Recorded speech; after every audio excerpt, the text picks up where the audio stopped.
Structure of protein, protein के structures देख लेते हैं। ठीक है, तो प्रोटीन्स के स्ट्रक्चर्स में देखिए, प्रोटीन्स के 4 तरह के स्ट्रक्चर्स होते हैं। Primary structure, okay, primary structure, secondary structure, tertiary structure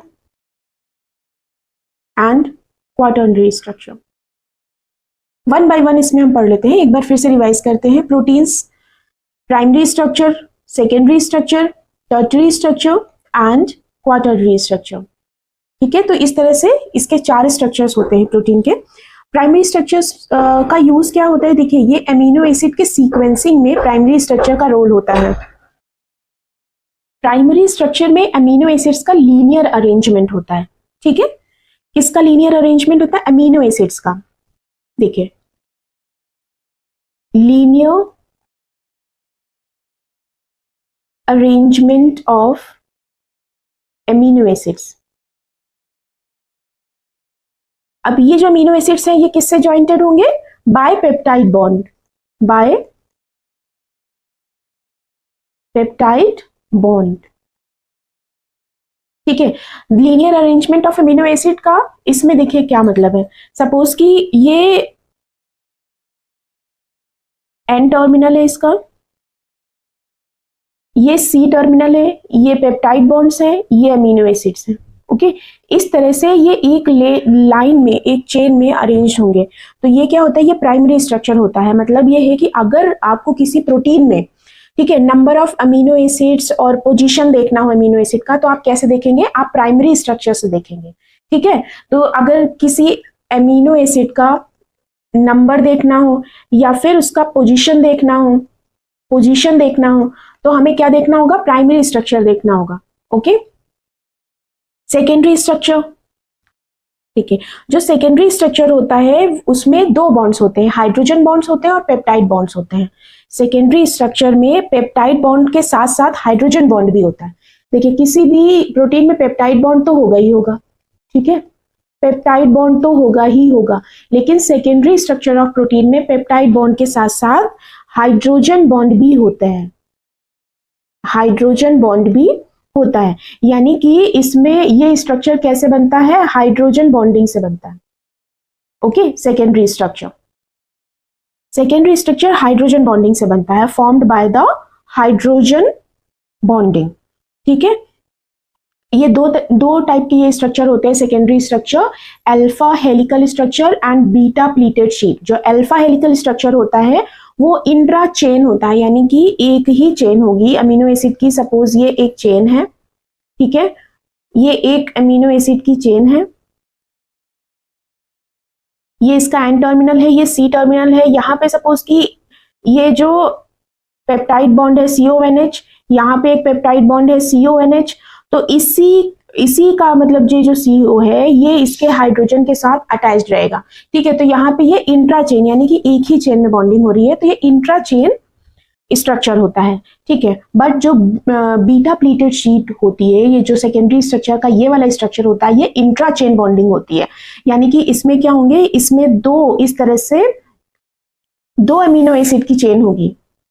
ठीक है, तो 2 अमीनो एसिड की चेन में सपोज यहाँ पे ये इसका CONH है, यहाँ पे इसका ये CONH है। तो ये क्या करेंगे, इनकी जो बॉन्डिंग होगी ये इनके अलग अलग चेन के बीच में इनकी बॉन्डिंग हो जाएगी। तो यहाँ पे ये देखिए, इंटर चेन बॉन्डिंग का मतलब है कि अलग अलग चेन के बीच में बॉन्डिंग हो रही है। ठीक है, लेकिन इसमें इंट्रा चेन मतलब एक ही चेन में पेप्टाइड बॉन्ड्स के बीच में हाइड्रोजन बॉन्डिंग हो रही है। इसमें क्या हो रहा है, इसमें अलग अलग चेन के बीच में हाइड्रोजन बॉन्डिंग हो रही है। ओके, तो अल्फा हेलिकल स्ट्रक्चर के एग्जांपल्स देख लीजिए कौन कौन से हैं यहाँ पर। अल्फा हेलिकल के एग्जांपल्स हैं यहाँ पर, देखिए एग्जांपल्स देखिए, अल्फा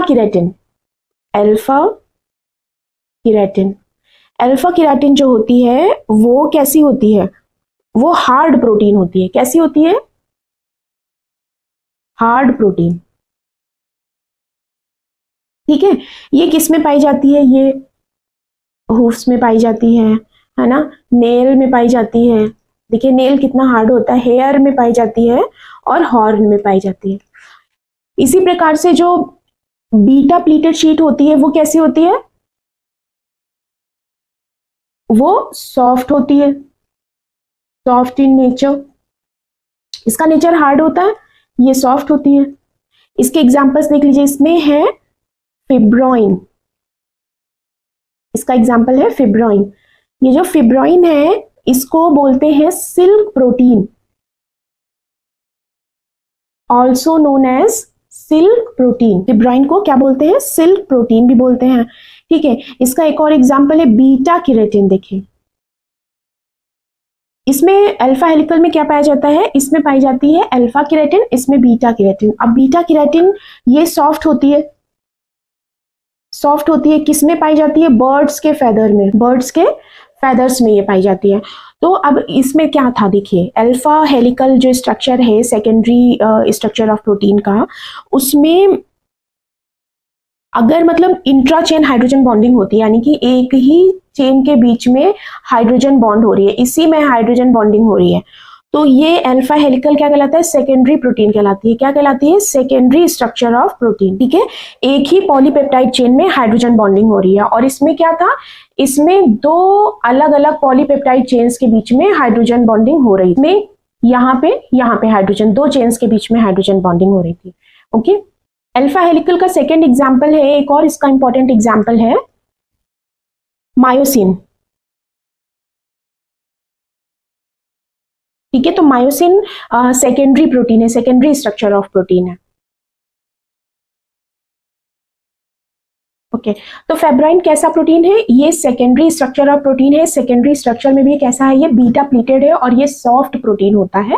ठीक है, और ये बीटा प्लीटेड है। इसका नेचर कैसा होता है? सॉफ्ट होता है। Okay, now we have to move tertiary structure of protein. ये कैसा होता है? ये सबसे ज्यादा एक्टिव स्ट्रक्चर होता है। ये कैसा होता है? Most active structure of protein. ये सबसे ज्यादा एक्टिव स्ट्रक्चर होता है और ये प्रोटीन का 3D स्ट्रक्चर है। क्या है ये? 3D structure of protein. अब देखिए इस स्ट्रक्चर में पेप्टाइड बॉन्ड्स तो होगा। देखो जितने भी प्रोटीन होंगे वो किससे? पेप्टाइड बॉन्ड तो उसमें मस्ट है। कोई भी बॉन्ड टूट सकता है लेकिन पेप्टाइड बॉन्ड नहीं टूटेगा। पेप्टाइड बॉन्ड होता है इसमें, हाइड्रोजन बॉन्ड भी होता है इसमें। ठीक है, इसमें वंडरवॉल फोर्स भी हो सकता है। ओके, इसमें डाइसल्फाइड बॉन्ड भी होता है। ये सब किसमें होते हैं? ये सब एक ही पॉलीपेप्टाइड चेन में होते हैं। वन पॉलीपेप्टाइड, ठीक है, चेन। समझिए इसको अच्छे से। ये जो टर्शरी स्ट्रक्चर ऑफ प्रोटीन है ये सबसे ज्यादा एक्टिव स्ट्रक्चर है प्रोटीन का। ये प्रोटीन का सबसे एक्टिव स्ट्रक्चर है। ये 3D स्ट्रक्चर है प्रोटीन का। इसमें पेप्टाइड बॉन्ड के साथ साथ hydrogen bond, van der Waals force, disulphide bond, ठीक है, हाइड्रोफोबिक बॉन्ड, ये सारे बॉन्ड्स एक ही पॉलीपेप्टाइड चेन में होते हैं। तो ये कौन सा स्ट्रक्चर कहलाता है? ये टर्शरी स्ट्रक्चर ऑफ प्रोटीन कहलाता है। ठीक है, इसके एग्जाम्पल देख लीजिए कौन सा है। टर्शरी स्ट्रक्चर ऑफ प्रोटीन का एग्जाम्पल है मसल हीमोग्लोबिन, ठीक है, और मायोग्लोबिन।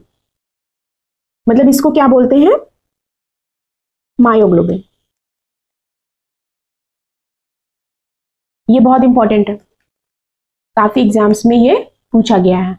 नेक्स्ट देखिए, नेक्स्ट है आपका क्वार्टरली स्ट्रक्चर ऑफ प्रोटीन। ठीक है, तो जो क्वार्टरली स्ट्रक्चर ऑफ प्रोटीन होता है ये कैसा स्ट्रक्चर है? ये सबसे ज्यादा स्टेबल है। ये कैसा है?